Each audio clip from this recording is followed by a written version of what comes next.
The 853rd edition of the MMA Gambling Podcast on the Sports Gambling Podcast Network is brought to you by Underdog.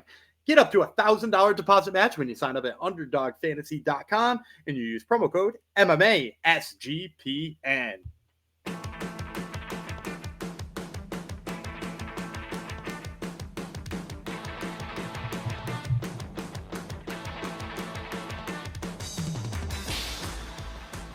Howdy ho, DeGenerinos. Welcome to episode 853 of the MMA Gambling Podcast on the Sports Gambling Podcast Network, dedicated to, let's give it to Kevin Durant, who is apparently leaving my Phoenix Suns. Thank you for your service, but you had to be traded. So thanks for coming to the show. I am Kaiser Del Busto, Jeff Fox, and this is a second Cage Warriors event that we're covering this week. Yesterday we covered Cage Warriors 190.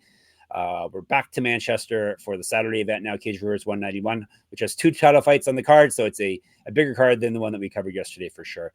I am not doing it alone, obviously. I have the master of regional MMA, Mr. Daniel Gumby Vreeland, who sadly he's down to 26 units this year because what happened this past weekend, Gumby? What hurt you? I think the biggest problem was that the regional scene was a little chalkier than I was ready for it to be. Not a lot of upsets on the regional scene this weekend. So we hit pretty much all the favorites we played, which gets you close to even money if you're dipping into the underdogs the way that I do.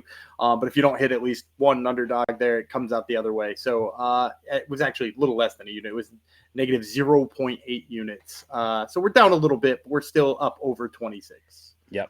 And you're not going to get it better anywhere else, despite what people all right, thoughts on Cage Warriors 191? I know yesterday was kind of an appetizer. This is the main course of the weekend for Cage Warriors.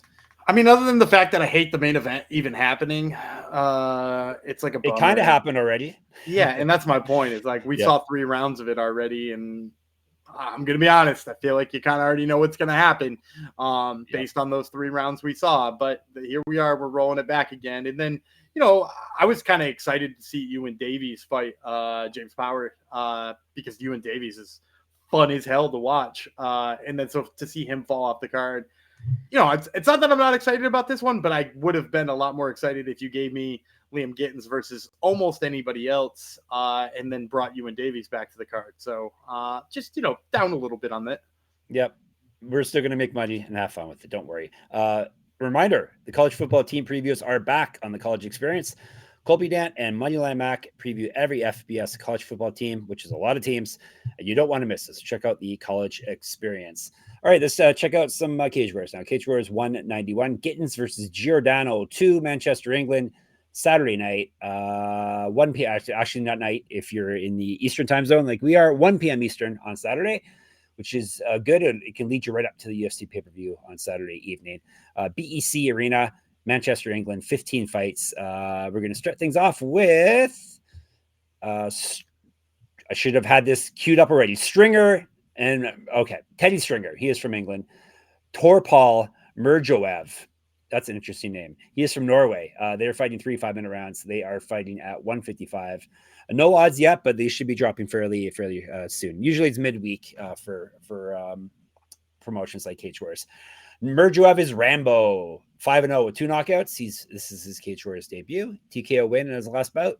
He's regional champ, 4 years younger than Stringer. Stringer is also 5-0, 1 knockout, 4 submissions, so he definitely owes us some rounds here. All those fights are taking place in Cage Warriors. He's used to fight at 170. He's 2 inches taller than Merjoev.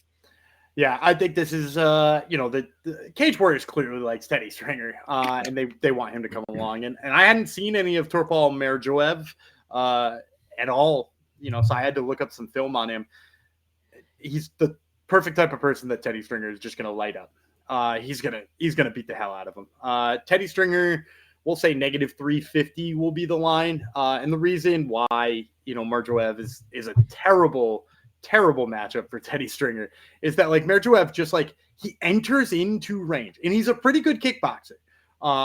From what I can see from his striking, it doesn't look bad, but he enters into range and then there's just a second hesitation where he's there to be hit and hasn't started his combination yet. So there's no flow to his striking, in my opinion. He gets too close, too fast, and isn't ready for himself to throw yet. And that's a big problem for me, especially when you're fighting Teddy Stringer. Teddy Stringer is a guy who just pours on the strikes. Like, this is a guy who very much would like nothing more to be in an absolute brawl. He does a really good job of stinging you multiple times when he's in there. You know, he's a little bit of a headhunter. I'd like to see him go to the body a little bit more in those brawling exchanges, but I really do like how much he lights people up. And then the other bonus to Teddy Stringer is he's really good at jiu-jitsu. A lot of times when he hurts you on the feet, he goes right to backpacking, right to trying to finish you, and usually is looking for a sub. And like, that's fine. Like, you know, some people prefer when they're brawling and they hurt you to just, you know, load on the punches. He keeps it simple and goes to what he's probably best at and should probably, you know, if I'm being honest and we're talking about Teddy Stringer's ceiling, like his ceiling would probably be higher if he just like shot more takedowns and went to his jiu-jitsu without like trying to slug it out with you first.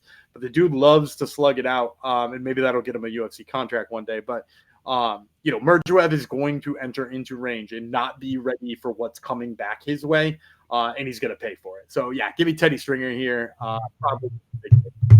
All right. Yeah, that's one of the problems. Slugging it out will get you rewarded when Dana White and people are involved. So I guess you gotta wait. That's one of the issues with having to pick contender series fights, because guys sometimes fight differently. So, but Stringer is Gumby's pick for this year fight. We're sticking with 155. Adam Cullen from England up next versus Lukas Cruz from Brazil. 3 5-minute rounds. Tell you about Cruz first. Favela is the nickname. 10-3, 5 knockouts, 1 submission. He's been knocked out once. This is his debut in Cage Warriors. He's gone 3-1 over his last 4, but he did lose his last bout. That was back in September of 2023. He's not won a bout since March 2023. He's fought at 145 and 170. He's 3 years younger than Cullen. Cullen is 9-2, 5 knockouts, 4 submissions. He's been knocked out once. He owes his rounds. All those fights are taking place in Cage Warriors, so very high level of competition on his resume. He's won 2 straight and 3 of 5. Both of his past 2 wins have come via TKO. He used to fight at 170 as well. He's an inch taller than Cruz. Yeah, so I think Cruz's layoff and his recent loss is going to make Cullen here another big favorite. Probably not as big as Stringer, but like maybe like negative 275, negative 300, that kind of range. And I like Cullen in this fight. You know, if you watch Lukas Cruz, you know, side kicks, he works well from distance, and he actually closes distance pretty well too. The problem is when he like closes distance, he winds up in the clinch a lot, and he's kind of been bullied in the clinch in the past. If you go back and watch, he actually fought an octagon way back when he fought Teo Odunjo.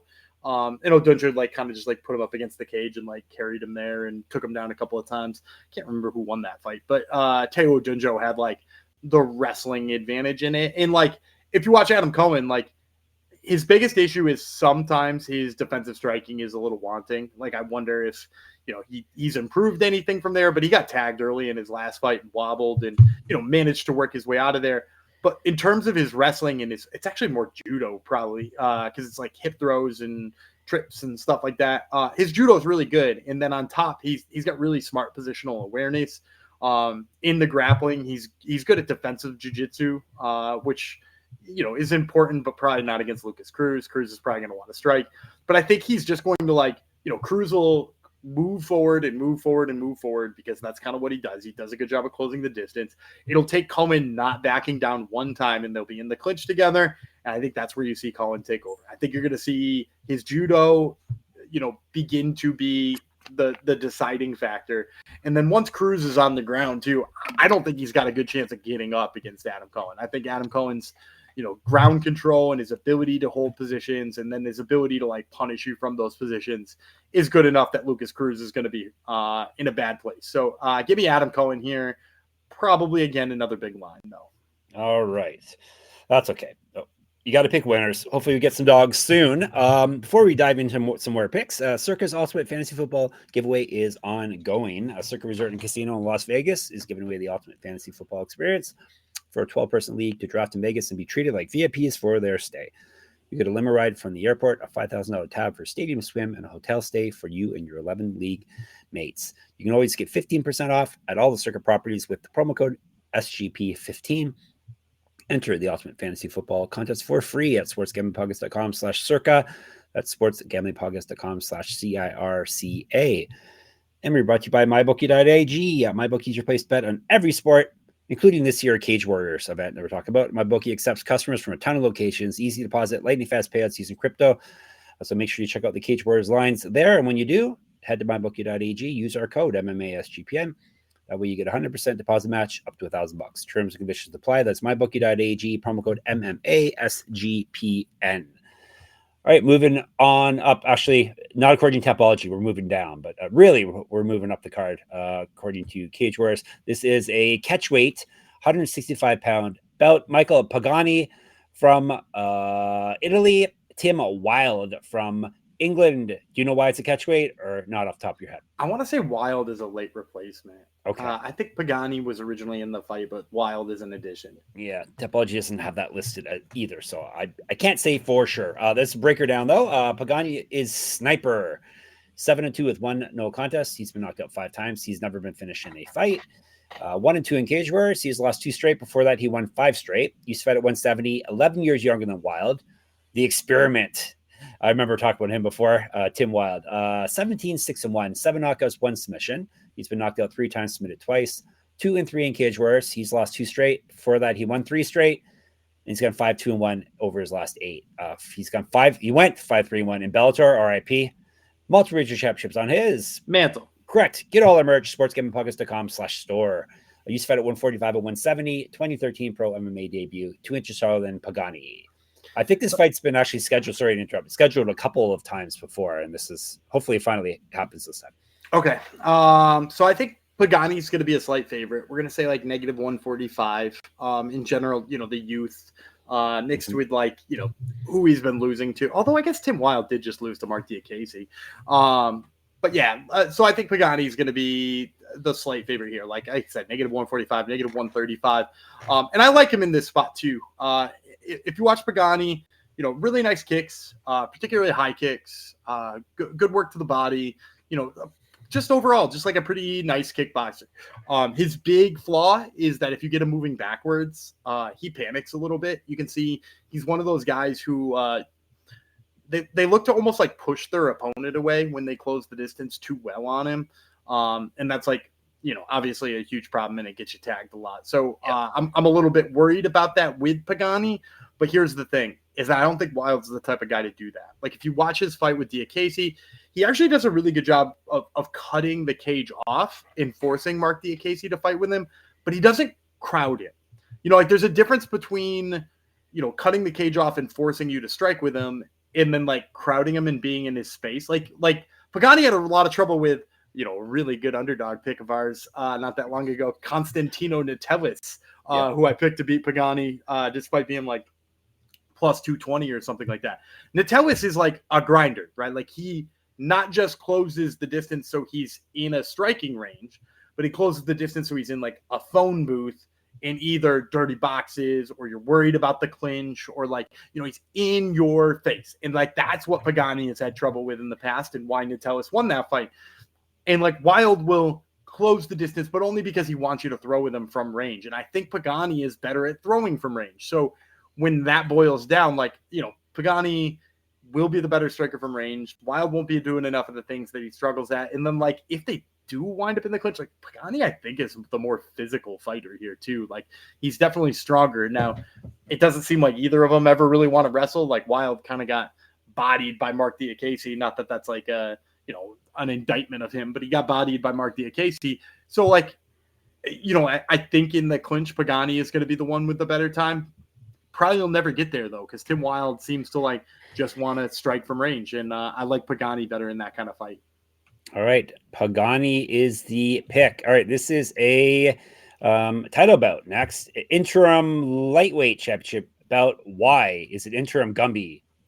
Samuel Silva is the champ, and to my knowledge, he was just signed to fight on Dana White's Contender Series September 2nd.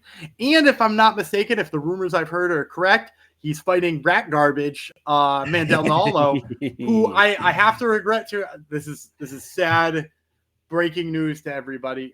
Mandel Nallo no longer is using the nickname rat garbage. Oh, come on. It's gone. According to Tapology, he's now Mango.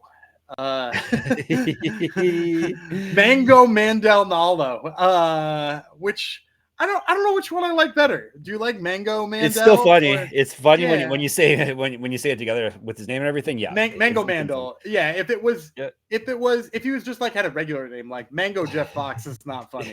That's Gumby. Mango Mandel is funny. Rat Garbage is really good though. Yes, R.I.P. Rat Garbage. Yeah, definitely RIP to that. All right, these guys are fighting after all of that. They're fighting for a belt, an interim belt. It's 155 belt, and the guys in question. This belt was just, I guess, put together. This was off air. You were telling me all this. Is that right? Yeah, I don't think we were recording. Yeah, yet. we don't have to. To people what happened. We can repeat it for the people. So James Power was originally supposed to fight Ewan Davies, who's a prospect I'm really high on. Thought that was going to be a sick fight. Ewan Davies unfortunately had to back out. Tugarev was supposed to fight Pennington, correct? Mm-hmm. Yeah. And James Pennington backed out of that fight. So they just basically took the two guys who already had no dance partners, were the right weight for one another, and it just sort of worked out that these two could fight each other. And actually, maybe a better matchup because James Power is, I think, better than James Pennington. I don't know why Pennington was doing in that title fight. But yeah, so let's get this one going instead. Yeah, awesome. All right, James Power, he's from England. He's fighting Omar Tugarev. He is from Finland, right? Yes, Finland. 5-minute rounds because they're fighting for a belt, kind of. I'll tell you about Tugarev first. 7-0, 3 knockouts, 3 submissions. This is his Cage Wars debut. A TKO win in his last bout. He's fought at 155, 170, 176.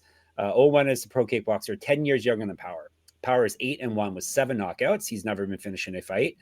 5-1 in Cage Wars. He's won 3 straight bouts. He's gone 3-0 with 1 no contest over his last 4. 3-2. Actually, I'm reading the wrong one. 8-1. Power is 8-1 with 7 knockouts. Never been finished. All that is correct. 5-1 in Cage Wars. He's won 3 straight. Last 2 via TKO. He's fight at 170. I jumped ahead of fight there. All right. So Power, Tugarev, who you got? I think Power is probably going to be the slight dog. Tugarev, first of all, has a Russian sounding name, even if he's Finnish, which usually helps. He's got the slightly better record. He was originally supposed to be in the title fight. So you got to imagine he's going to be the favorite. So I'm going to say like plus 130 on Power. I don't think he's going to be a big dog because it is a well-matched fight. And I'm going to go underdog in this one. This will be my first underdog on this card. I like James Power. The big reason why, good kickboxer. I really like his step-in knees. He throws a lot of knees to the body on the step-in. He fought Dimitru Gerlin either in his last fight or 2 fights ago, and did a really good job defending the wrestling and grappling of Gerlin, who's, a pretty damn good wrestler. So that's, not nothing. That's something for Power here. And then if you watch Tugarev, a guy who obviously really likes a takedown, wants to mix this up on the ground, is exactly what you would expect from somebody with a Russian sounding name, even if he's not Russian.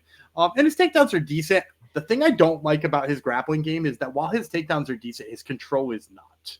I think he has actually pretty poor top control, especially when you compare it to how good his takedown game is, which means he sort of needs a lot of takedowns in order for that to work.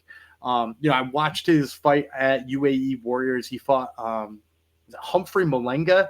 He fought who's like a prospect who we've talked about on here before, I think for EFC. And he took down Malenga, but Malenga got right back up. He took him down again. He got right back up. And so it was one of those things where you're like, okay, so he can wrestle, but can he grapple? And that's a big difference. And so, on top of that, because he's a guy who likes to get to that takedown so early, not a lot of footage on him on the striking range. He seems to be uncomfortable with people who do want to strike, right? I'll go back to that Malenga fight. Malenga clearly was making him uncomfortable with his striking. So he just shot. And so, James Power maybe has some of the best situation to beat a guy like that. I don't know how well his takedown defense will hold up against Tugarev's, but he should be able to get back up at the minimum. It held up against Gerlin, but at the very least, he should be able to get back up. And then in addition to that too, the fact that he throws stepping knees this, I hate to on a regional card, call a finish, but this really feels like James Power is just going to step in with one knee. Tugarev is going to time a shot at the worst possible time, and he's just going to eat a knee and go to sleep. It just feels like this is perfectly set up for James Power to hit a step-in knee on a takedown attempt and get the KO. But even if he doesn't do that, I think on the feet, he's, classes ahead of Tugarev, and he should be able to be on the feet long enough to get that going. Finish the finish. Yeah, I know you don't call him, you call him fins, but still, that's not as funny. All right, so power via finish. Gumby says no, not just a finish, a step in knee finish. Is that what you're predicting? Yeah. All right, awesome. Hopefully it happens, because that would be good for our show, Gumby, if that happens. So let's make it happen, people. All right, Gumby just picking out underdog, and now it's time for his bonus underdog pick'em on play. Underdog has, now that NBA is over, they still have plenty of other sports, including MMA, obviously baseball, golf, all the good stuff. Gumby's going to give you a bonus play right now. Yeah, on Monday, the Braves start up their series with the Mets. They just got done sweeping them, and we got some Spencer Schwellenbach action. And you know, Spencer Schwellenbach's been higher than on his strikeouts lately. So take the higher than on Spencer Schwellenbach's strikeouts. All right, and also take our code MMA SGPN, and that way when you sign up, you can claim a special pick and first-time deposit offer up to $1,000 in bonus credits. So underdogfantasy.com with our promo code MMA SGPN. And you've heard us talk about Rhythm before, and they just dropped a game-changing feature called Power Trends. These are AI-detected patterns where Rhythm's model has consistently won and has a high ROI. Think a strikeout prop that wins 59% of the time when the line and win probability hit a certain range. Power Trends are updated daily and exclusive to Rhythm. No touts, no noise, just clean data-backed bets. Download the Rhythm app, check out Power Trends, and start betting smarter. You know we will be. Gumby was using it for the NBA Finals. He uses it for baseball. You don't need it for Spencer Schwellenbach because you already know about Braves guys, right? Yeah, I already know about Braves guys. But I will say, yeah, it was huge during the NBA Finals for us in pretty much all of the stats for the Pacers bench guys. Yeah. It wound up, playing up very well over the course of the series. And I wouldn't have even thought to look to the TJ McConnells and Obi Toppins of the world if it weren't for Rhythm's Power Trends. Yeah, so check it out. And that is, Gummy's not reading an ad there. He's telling you from the heart. All right, so check it all out. You can check it out for free. 7-day free trial, sportsgamblingpodcast.com/rhythm. That's RITHMM. That's the key. Spell it that way. All right, main event. The Gumby does not want to happen. Cage Warriors Bantamweight Championship. It's just not necessary. I'm not saying I don't want it to happen. Yeah. It's just like downright unnecessary. Yep. And he's going to tell you why after I give you the breakdown. Liam Gittins, he's the champ. He's from England. He's fighting Alessandro Giordano from Italy. 5 5-minute rounds. Let's break it down by telling you about the challenger first. Giordano, 9-3 with 1 no contest, 5 knockouts, 1 submission. He's never been finished in a fight. 3-2 with 1 no contest in Cage Warriors. 3-0 with 1 no contest over his last 4. 3-2 with 1 no contest over his last 6. No contest was his last bout against Gittins, which was the very last fight that they both men had. He's not lost. Giordano has not lost since May 2023. He's fed at 145 and 150, 2 inches taller than Gittins. Gittins is nightmare. 13-4 with 1 no contest, 7 knockouts, 3 submissions. He's been knocked out twice. 10-4 with 1 no contest in Cage Warriors and the champ. He successfully defended his title once, then he had the no contest in his second title defense. So he's 6-0 with 1 no contest over his last 7. He's not lost since December 2021. He's fed at 125 and 145, a year younger than Giordano. So tell us what happened in the first fight, Gumby.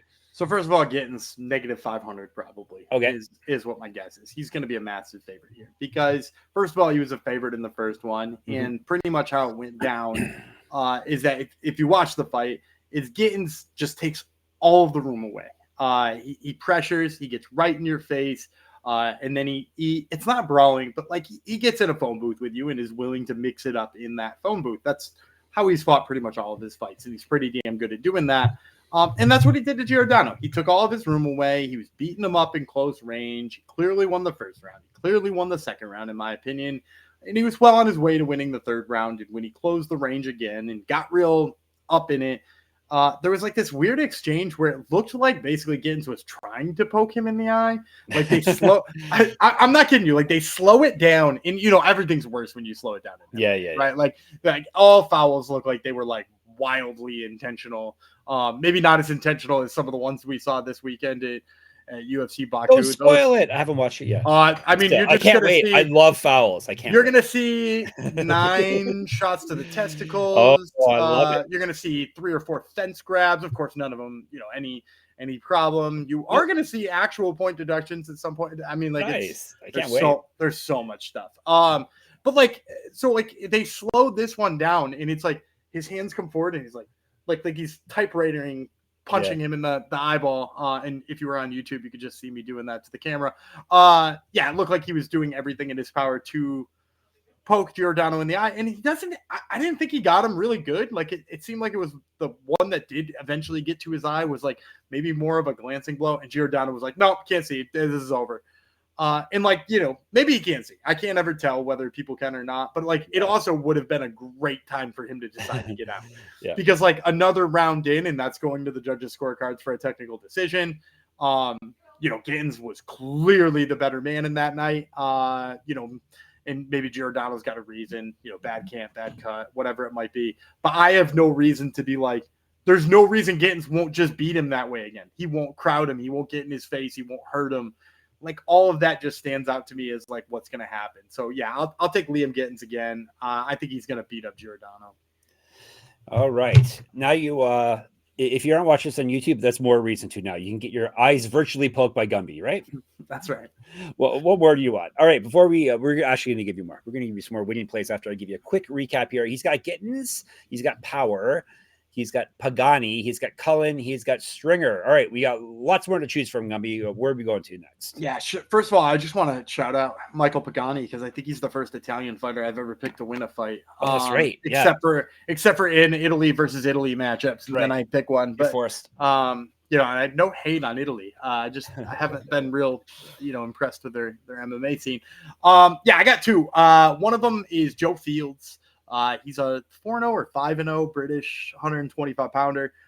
Super fast. Kind of like his top game. He's got plenty of things to like. He's fast. He's sharp. He's got the good top game. He's got good jiu-jitsu. Like, might be a guy we actually just see moving on up the 25 rankings here and possibly getting a phone call at some point in time. So, Joe Fields is one to keep an eye on. And then there's a guy turning pro this weekend on Cage Warriors Cage Warriors 191.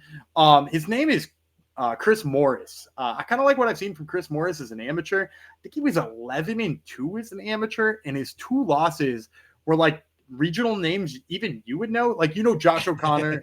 Thank you. You know Josh O'Connor from Aries. I know the name. He's the Aries champ. And then he also lost to Dennis Frimpong from Octagon. So like his only two losses on the amateur scene were to some like pretty high level dudes, or at least guys who like turned pro way faster than he did. So like those two losses aren't really bad. And he's going to be fighting a guy. I love this guy's name, and I'm not hating. His name is Christian Soda. I'm sure there's a thing. There's got to be a thing. Christian Soda's got to be a thing. Christian Soda, which is it's awesome, right? But like. So like he's in there to beat up Christian Soda, which is a sick name. But I think between his high level of competition, the fact that the guy he's fighting had I think he's coming off of 3 straight losses as an amateur, and he's turning pro too. Like Chris Morris should roll. So my 2 official lightning round picks are Joe Fields and Chris Morris. All right, you are set. See, hopefully, if you stuck around for the lightning round, you got some bonus there. You got some Christian Soda for yourself. All right, we are done with the Cage Warriors for this weekend. I always like to ask you who are you most up on in this card, or who do you think you see a bright future for, whether in the UFC or elsewhere? Probably 2 of them. So you're probably going to see Liam Gittins in the UFC sooner rather than later. Yeah. Wouldn't be surprised if he gets skipped on Contender Series just because of the timing of his title fight here. Right. And then winds up instead, if the UFC goes to Great Britain in November or something like that, especially now that they're undisputed heavyweight champion is now a British guy. So they're probably going to have a British card sometime in the near future. If they do, it wouldn't surprise me if Gittins just got the call. So Gittins is one to watch. And then Teddy Stringer. He's very exciting on the feet. He's got good jiu-jitsu skills. Clearly, he's on the right trajectory as well. All right, cool. All right. You can talk more Cage Wars or anything else you want to talk about in our Discord, sportsgamblingpodcast.com/Discord. Maybe a good Christian Soda brand for us to try out. So check it out. You can also talk to us, of course, via YouTube, MMA Gambling Podcast. Hit us up in the comments. Make sure you subscribe, please and thanks. On Twitter, SGPN MMA. He's at Gumby Vreeland. I'm at Jeff Fox Writer there, and on Instagram. Get into my Substack. Subscribe. Free subscription level will get you into my weekly UFC Pick'em contest where you can win real prizes. So that would be moneymma.substack.com. Gumby is the Top Turtle MMA podcast. I'm not on it, which is a bonus.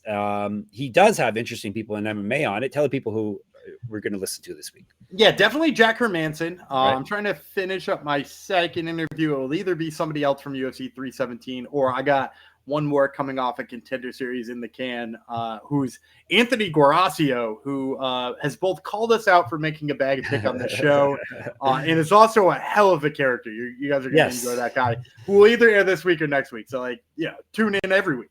Yep, Gumby's already tipped me off to. I always listen to all the shows, but yeah, definitely listen to that interview when it drops. So we're at sportsgamblingpodcast.com, sportsgamblingpodcast.com/store, sportsgamblingpodcast.com/Patreon. Back tomorrow with some PFL after Gumby bids you farewell. All right, I'm JD Gumby Vreeland. He's Rat Garbage, Jeff Fox, and we will see you tomorrow.